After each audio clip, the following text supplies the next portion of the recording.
किसे कहते हैं और अकाउंट्स को कितनी कैटेगरी में डिस्ट्रीब्यूट किया जाता है, ये मैं आपके साथ आज डिस्कस करूंगा।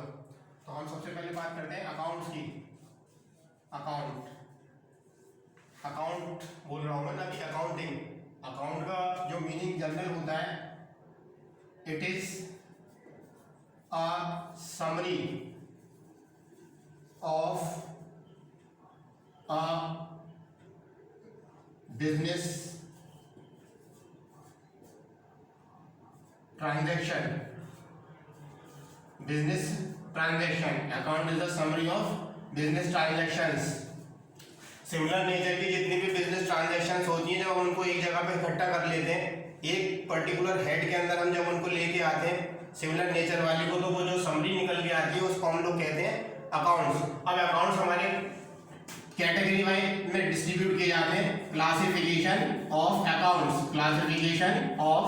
अकाउंट्स को कितनी कैटेगरी में डिस्ट्रीब्यूट किया गया है, ये मैं आपके साथ डिस्कस कर रहा हूँ। सबसे पहले हम बात करते हैं ट्रेडिशनल क्लासिफिकेशन। दो कैटेगरी होती है ट्रेडिशनल क्लासिफिकेशन। पहली कैटेगरी जो होती है वो होती है हमारी ट्रेडिशनल क्लासिफिकेशन। सेकंड कैटेगरी हमारी है modern classification. Second category is modern classification. Traditional के अकॉर्डिंग हम क्लासिफाई करते हैं अकाउंट्स को, मॉडर्न के अकॉर्डिंग क्लासिफाई करते हैं। ये ट्रेडिशनल क्लासिफिकेशन जो है वो हमारा ब्रिटेन से है, टेकन फ्रॉम ब्रिटेन, और दैट इज अमेरिकन क्लासिफिकेशन। इसको हम लोगों ने अमेरिका से लिया है।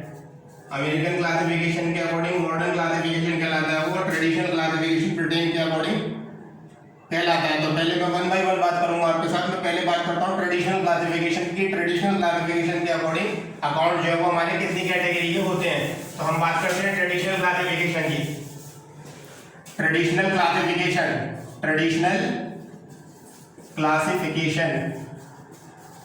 क्लासिफिकेशन में अकाउंट जो है वो हमारे तीन कैटेगरी में डिस्ट्रीब्यूट किए जाते हैं। सबसे पहला होता है personal account.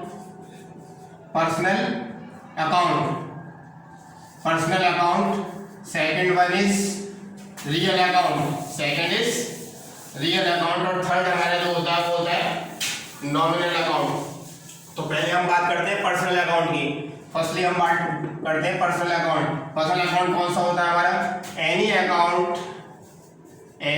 Account which is opened by name of any real, artificial and representative person। कोई भी ऐसा अकाउंट जो किसी रियल पर्सन के नाम से या आर्टिफिशियल पर्सन के नाम से या रिप्रेजेंटेटिव पर्सन के नाम से खोला जाता है, तो उसको हम लोग किस कैटेगरी में रखते हैं? उसको हम रखते हैं पर्सनल अकाउंट की कैटेगरी में। पर्सनल अकाउंट कौन सा अकाउंट हो गया? जो किसी पर्सन के नाम से खोला जाए। वो पर्सन हमारा रियल भी हो सकता है, आर्टिफिशियल भी हो सकता है और रिप्रेजेंटेटिव भी हो सकता है। जैसे अगर हम बात करें राम से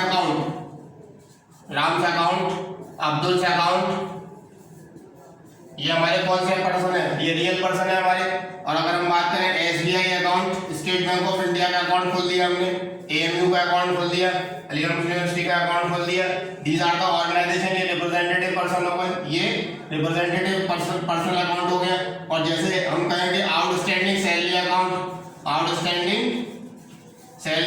आउटस्टैंडिंग का मतलब होता है ड्यू बट नॉट पेड। वो सैलरी जो ड्यू हो गई है लेकिन हमने पे नहीं की, तो ये एम्प्लॉय को रिप्रेजेंट करेगी, इसलिए ये कौन सा अकाउंट हो गया?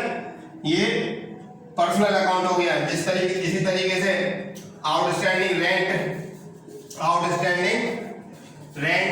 अगर हम रेंट हमारा ड्यू है, दिया नहीं है हमने अभी तक, तो वो अकाउंट कौन सा हमारा हो गया? वो भी हमारा पर्सनल अकाउंट की कैटेगरी में हो गया। तो ये पर्सनल अकाउंट रियल पर्सन के नाम से या आर्टिफिशियल पर्सन के नाम से या किसी पर्सन को रिप्रेजेंट कर रहे हैं अगर, तो वो अकाउंट हमारे पर्सनल अकाउंट कहलाएंगे। और जो भी आर्टिफिशियल पर्सन होते हैं यानी ऑर्गेनाइजेशन जो होते हैं वो हमारे आर्टिफिशियल पर्सन में रखे जाते हैं। तो किसी ऑर्गेनाइजेशन के नाम से अगर आप अकाउंट खोलते हैं तो वो पर्सनल अकाउंट की कैटेगरी में आएगा। दूसरी कैटेगरी जो होती है हमारी वो होती है रियल अकाउंट। सेकंड कैटेगरी हमारी कौन सी होती है?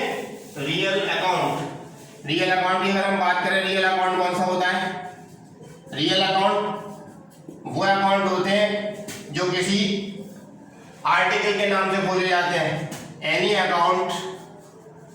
Account which is open by name of any movable, immovable, tangible and intangible और इंटेंजिबल, किसी भी मूवेबल आर्टिकल के नाम से या इमूवेबल आर्टिकल के नाम से या टेंजिबल आर्टिकल के नाम से या इंटेंजिबल आर्टिकल के नाम से कोई भी अकाउंट अगर खोला जाता है तो वो हमारा कौन सा अकाउंट कहलाता है? वो अकाउंट हमारा कहलाता है रियल अकाउंट। अब सवाल ये है हमारा कि movable, immovable, tangible, intangible article से क्या सेंस है हमारा? मूवेबल आर्टिकल का मतलब कोई भी ऐसी आर्टिकल जो मूव कर सकती है, एक जगह से दूसरी जगह शिफ्ट कर सकते हैं उसे हम, तो मूवेबल आर्टिकल हो गई। इमूवेबल जो एक जगह पर फिक्स है, एक जगह से दूसरी जगह नहीं ले जा सकती, मूवेबल आर्टिकल हो गई। टेंजिबल मतलब जिसको आप देख सकते हैं, टच कर सकते हैं, महसूस कर सकते हैं, वो टेंजिबल आर्टिकल हो गई। इंटेंजिबल जो आपको दिखाई देगी, टच नहीं कर सकते, वो इंटेंजिबल आर्टिकल हो गई। तो किसी भी आर्टिकल के नाम से अगर कोई अकाउंट खोला जाता है, किसी भी चीज के नाम से अगर कोई अकाउंट खोला जाता है तो वो अकाउंट हमारा रियल अकाउंट कहलाएगा। For example cash account, cash हमारी आर्टिकल होती है, दिखती है, टच कर सकते हैं, महसूस कर सकते हैं, है ना? कैश, दुनिया कैश के पीछे भाग रही है, तो कैश एक आर्टिकल की कैटेगरी में है। बिल्डिंग अकाउंट, बिल्डिंग हमारी इमूवेबल नेचर की हो गई, फिक्स है एक जगह पे। लैंड अकाउंट भी फिक्स है। मशीनरी अकाउंट ये मूवेबल नेचर की हो गई। गुडविल अकाउंट, गुडविल इंटेंजिबल होती है, दिखाई नहीं देगी, तो goodwill account is also real account, ठीक है ना? तो ये हमारे कौन सा अकाउंट हो गए? Real account. तीसरी कैटेगरी जो हमारी अकाउंट की होती है वो होती है nominal account. Third one is nominal account. तीसरी कैटेगरी जो ट्रेडिशनल क्लासिफिकेशन में हम लोग रखते हैं वो रखते हैं नॉमिनल अकाउंट। नॉमिनल अकाउंट बहुत सिंपल सा है इसका मतलब। नॉमिनल अकाउंट को नॉर्मली आसानी से पहचाना जा सकता है किसी भी एक्सपेंस के नाम से या किसी इनकम के नाम से या किसी प्रॉफिट के नाम से या किसी लॉस के नाम से अगर कोई भी अकाउंट आपने खोल दिया तो वो हमारा नॉमिनल अकाउंट की कैटेगरी में आएगा। अगर हम बात करें नॉमिनल अकाउंट की तो हम इस तरीके से कह सकते हैं any account which represent any expense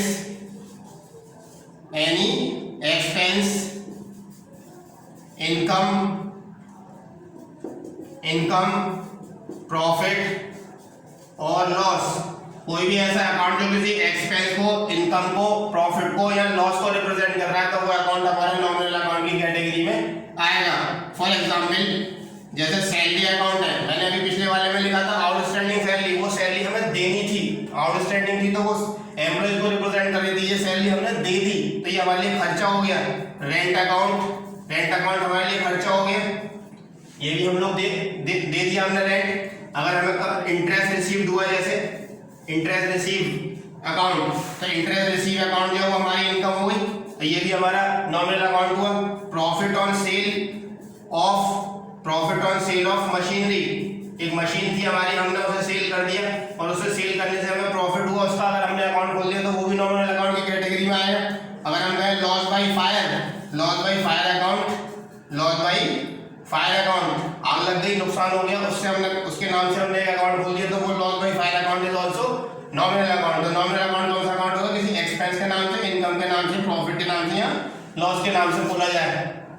तो हमने अकाउंट को ट्रेडिशनल क्लासिफिकेशन के अकॉर्डिंग तीन कैटेगरी में बांटा। पहला अकाउंट पर्सनल अकाउंट जो किसी पर्सन को रिप्रेजेंट करता है, दूसरा अकाउंट रियल अकाउंट जो किसी आर्टिकल को रिप्रेजेंट करता है, किसी चीज को रिप्रेजेंट करता है, तीसरा अकाउंट नॉमिनल अकाउंट जो किसी एक्सपेंस को, इनकम को, प्रॉफिट को और लॉस को रिप्रेजेंट करता है। अब हमारा जो नेक्स्ट स्टेप इसमें आता है, जब हम ये पता लगा लेते हैं कि ये अकाउंट्स रियल है या नॉमिनल है या पर्सनल है, तो फिर उसके बाद हमारे पास जो कॉन्सेप्ट आता है वो आता है डेबिट और क्रेडिट का, कि हम किसको डेबिट करेंगे और किसको क्रेडिट करेंगे। अकाउंट्स में रिकॉर्ड करने के लिए ट्रांजैक्शंस को दो तरीके से किया जाता है।